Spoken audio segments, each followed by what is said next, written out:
Assalamualaikum warahmatullahi wabarakatuh. Sabatul khair kepada anak-anak murid Sekolah Kebangsaan Kampung Serang, terutamanya murid-murid tahun 5 ya. Jadi saya harap kamu semua berada dalam keadaan sihat walafiat. Alhamdulillah. Pada pagi ini Ustaz bersua bersama kamu untuk pelajaran pendidikan Islam dalam bahagian akidah. Jadi pertama sekali sebelum Ustaz nak memulakan pengajian kelas kita pada pagi ini, pada hari ini sama-sama kita menadah tangan untuk bacaan doa. Bismillahirrahmanirrahim. Alhamdulillahirabbil alamin wassalatu wassalamu ala sayyidina Muhammadin wa ala alihi washabihi ajma'in. Rabbi shrah li sadri wa yassir li amri wahlul 'uqdatam min lisani yafqahu qawli. Allahumma iftah 'alaina hikmataka wanshur 'alaina min khazain rahmatika ya arhamar rahimin.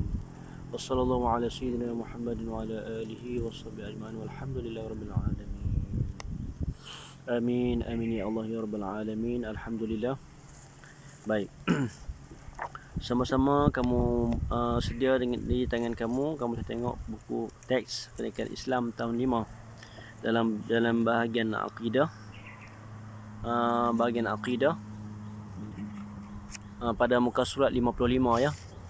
Jadi pada hari ini Ustaz lebih memfokuskan kamu bahagian akidah unit 1 dalam tajuk Al-Malik. Tajuk Al-Malik. Baik anak-anak didik, alhamdulillah pada pagi ini kamu boleh tengok dalam buku teks pada muka surat 66 ya. Muka surat 66 unit 1 Allah bersifat Al-Malik. Di dalam gambar tersebut sumbangsaran yang ditunjukkan dalam buku teks tersebut, apakah kaitan tajuk dengan gambar yang ada dalam buku teks? Baik anak-anak, tajuk yang kita akan pelajari pada hari ini iaitu Al-Malik. Sumbangsarannya adalah Al-Malik, maksudnya Allah Ta'ala maha memerintah atas setiap sesuatu, iaitu Allah Ta'ala ni berkuasa ke atas setiap ciptaan Allah Subhanahu Wa Ta'ala. Dengan Allah Ta'ala maha menciptakan seluruh isi alam ini, gunung ganang, lautan, daratan. Jadi kita sebagai hamba Allah yang beriman kepada Allah Subhanahu Wa Ta'ala, beriman kepada rukun iman dan rukun Islam. Yang pertama sekali kita mesti i'tiqad bahawa Allah Ta'ala itu ada, bersifat wujud. Baik, sama-sama kita baca dan kita tengok pada muka surat 67 ya. Muka surat 67. Nama Allah Subhanahu Wa Ta'ala Al-Malik. Pengertian Al-Malik. Al-Malik bererti Allah Subhanahu Wa Ta'ala yang menguasai segala-galanya. Jadi Allah Subhanahu Wa Ta'ala ini menguasai segalanya. Segala isi alam ini yang berada di atas dunia ni semua Allah Ta'ala cipta. Sama ada yang sebesar mana pun, walaupun sekecil zarah mana pun, sebesar kuman mana pun, Allah Ta'ala maha mencipta atas setiap sesuatu. Sama ada yang dalam lautan, dalam daratan, atas angkasawan yang kita tak pernah lihat, semua Allah Ta'ala maha berkuasa. Dia tak termampu dengan panca indera kita untuk memikirkan semua tu.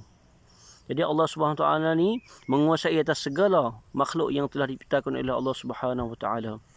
Baik. Dalil dalam tajuk tersebut iaitu A'udzubillahi minasyaitonirrajim. Lahu mulkus samawati wal ard.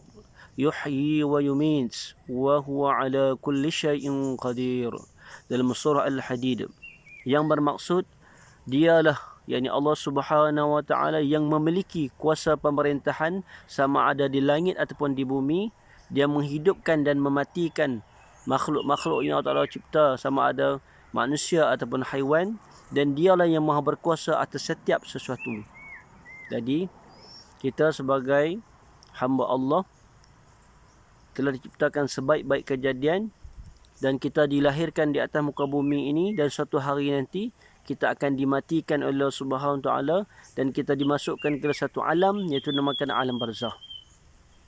Baik, dalam persoalan ini, siapakah pemerintah atau pentadbir alam yang memiliki kekayaan di langit, sama ada di langit ataupun di bumi? Maknanya tak lain tak bukan, jawapan tersebut adalah Allah Subhanahu Wa Ta'ala. Baik. Baik, seterusnya kita rujuk pada muka surat 68. Muka surat 68. Jadi perbualan ataupun perbincangan di antara anak murid dengan guru. Perbincangan anak murid dengan guru, ya. Okey, kita tengok. Apa ada yang dapat ni? Yang pertama dia tanya, ustazah. Dalam buku ni ustazah. Tapi yang mengajar kamu ni ustaz, kan? Baik ustazah, apakah erti nama-nama Allah Subhanahu Wa Taala Al-Malik? Dia tanya apa yang maksud dia? Al-Malik bererti yang menguasai segala-galanya. Yang menguasai segala-galanya. Sama ada di daratan, lautan, bukit bukau, segala yang ada sebagai isi alam ini ada segala-galanya. Nama Allah Subhanahu Wa Taala Al-Malik, yang ini bererti Allah Subhanahu Wa Taala yang menguasai dan memerintah, mentadbir dan pemilik mutlak segala yang ada di bumi dan di langit. Jadi kita tak perlu nak memikirkan. Fakkiru fi khalqillah wa la tufakkiru fi dhatillah. Fakkiru, cipta, kita kena fikir pada ciptaan Allah Subhanahu Wa Taala. Yang kita terlalu memikirkan, merumitkan apa yang sampai ke peringkat zat Allah Subhanahu Wa Taala. Bila kita melihat sesuatu, contohnya kita tengok pokok pisang yang ada di depan rumah kita. Pokok pisang ni dulu tunas kecil. Setiap hari sampai sebulan tu dah membesar dah. Dan dia tumbuh pucuk. Akhirnya dia keluar jantung dan berbuah. Bila berbuah dah masak, kita boleh ambil buah tu dan manfaat untuk diri kita, kan? Iaitu Allah Taala memerintah, Allah Taala mentadbir segala alam ni, sama ada tumbuhan, bukit dan segalanya. Okey, anak-anak. Seterusnya kita tengok baca dan fahami pada muka surat 670, ya. Jadi beriman dengan nama Allah Subhanahu Wa Taala Al-Malik. Beriman dengan Allah Subhanahu Wa Taala dengan nama Allah Al-Malik. Hukum kita beriman dengan nama Allah Al-Malik ialah hukum dia wajib. Kita wajib percaya, wajib beriman dengan nama Allah Subhanahu Wa Taala Al-Malik. Baik, dalil naqli, maksudnya dalil yang bersumberkan datang daripada Al-Quranul Karim. Dalil naqli, nama Allah Subhanahu Wa Taala Al-Malik. Firman Allah Subhanahu Wa Taala, "Fata'ala Allahul Malikul Haqq, la ilaha illa huwa Rabbul Arsyil Karim." Dalam surah Al-Mu'minun. Yang bermaksud, maka dengan yang demikian itu, maha tinggilah Allah Subhanahu Wa Taala yang menguasai seluruh alam ini. Lagi yang maha benar, tiada Tuhan melainkan Dia, Tuhan yang mempunyai arsy yang mulia. Baik. Terlalu hebatnya ciptaan Allah Subhanahu Wa Taala yang maha berkuasa atas tiap-tiap sesuatu. Baik. Seterusnya saya akan baca pada muka surat 71, kepentingan beriman dengan nama Allah Subhanahu Wa Taala. Kepentingan beriman dengan nama Allah Subhanahu Wa Taala, yakni Al-Malik. Baik, di antara kepentingannya kita baca pada tulisan yang berwarna merah, ya. Baik, persoalannya dia kata, setelah kita mempelajari nama Allah Subhanahu Wa Taala Al-Malik, Ustazah hendak bertanya kepada kamu semua, apakah kepentingan beriman dengan nama Allah Subhanahu Wa Taala Al-Malik tersebut? Yang pertama,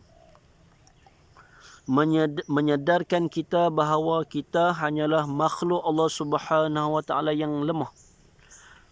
Sentiasa mengharapkan pertolongan Allah Subhanahu Wa Taala. Nampak di situ, kita ni tak ada apa. Kita ni asal tak ada apa. Kita lahir atas muka bumi ni, kan, daripada lahir pada mak kita tu tak ada apa.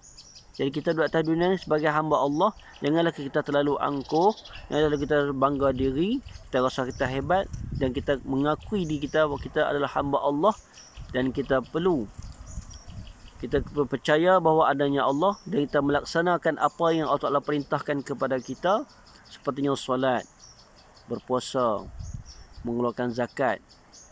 Itu di antara menunjukkan kita beriman kepada Allah Subhanahu Wa Taala dan meyakini keimanan kita. Seterusnya yang nombor 2 tu, berusaha menjadi manusia yang bersyukur dan meninggalkan sifat sombong. Jadi sifat sombong tu jangan ada dalam diri kita. Jangan ada. Kalau kita rasa sikap sombong tu, kita istighfar banyak-banyak, kita istighfar balik Kita ingat kita ni hamba Allah yang tak ada apa. Kita tak perlu kita nak rasa sombong, kita rasa hebat. Yang hebat hanyalah Allah Subhanahu wa taala. Seterusnya, nombor 4 tu sentiasa menghargai alam. Sentiasa menghargai alam. Jadi, apa yang Allah Ta'ala ciptakan atas muka bumi ini untuk kita. Jadi kita kena gunakan manfaatnya untuk kebaikan, bukan untuk kemudaratan, bukan untuk benda-benda yang boleh menjadi, bukan yang boleh merosakkan ataupun boleh yang jadi membazir. Sesungguhnya membazir itu adalah salah satu daripada sifat syaitan. Seterusnya dalam kotak 4 tu juga ada menyebut memelihara kebersihan dan keceriaan persekitaran. Jadi di sini maksudnya dia mengajar kita bahawa supaya kita menjaga kebersihan, sama ada kebersihan diri, persekitaran di rumah kita, dan menjaga kebersihan alam ni.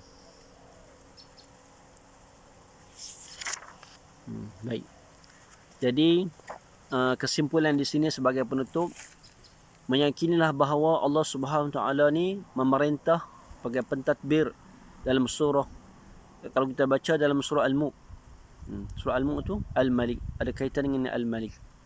Jadi insya-Allah anak-anak, untuk sekadar tu dulu video PDPR Ustaz pada pagi ini untuk murid tahun 5. Yang baik itu daripada Allah Subhanahu Wa Taala, yang lemah dan kekurangan itu daripada kelemahan dari Ustaz sendiri.